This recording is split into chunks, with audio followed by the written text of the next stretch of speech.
Welcome back, students. So in part 2 of the lecture we are going to see ECG, their medical application and what is the basic principle. So let's revise what we have seen in the first part of the lecture. So we have seen in the first part of lecture about human heart. So human heart is neurogenic, means conduction and relaxation of heart chamber depends upon nerve conduction that is generated via neurons.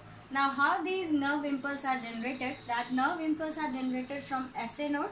From SA node they will be going to AV node, from AV node they will be going to bundle of His, and from bundle of His it will be transmitting to Purkinje fibers, and that leads to rhythmic contraction and relaxation of heart chamber, which ultimately gives you the heartbeat.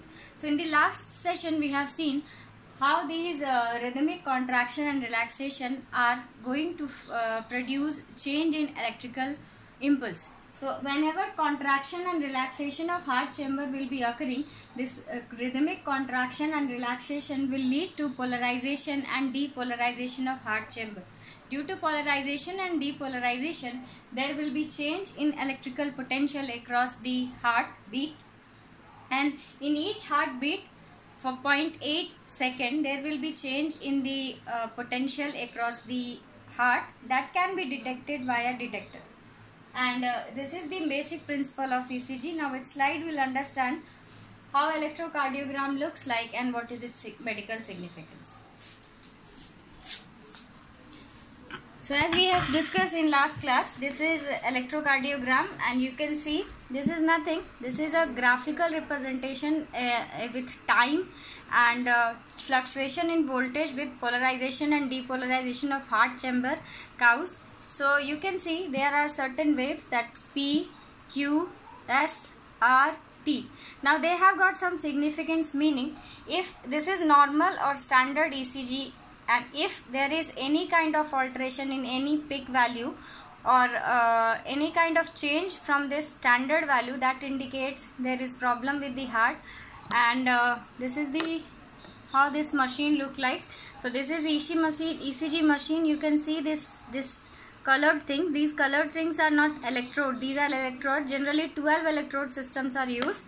These electrodes are placed in various points on the limbs and chest, and these electrodes cumulatively give you the value of the electrical potential change upon heartbeat due to contraction and relaxation of heart chamber. Now coming to medical applications of ECG. So medical applications of ECG, they have got wide range of medical application. First of all, medical application is in case of chest pain, the suspected myocardial infection. This is the first technique used. Second, for symptoms such as shortness of breath, murmurs. Murmurs is nothing, it's a kind of sound produced by heart valve. Next is for monitoring overdosage of certain medicine, and in case of electrolyte abnormalities such as hyperkalemia, that is high concentration of calcium.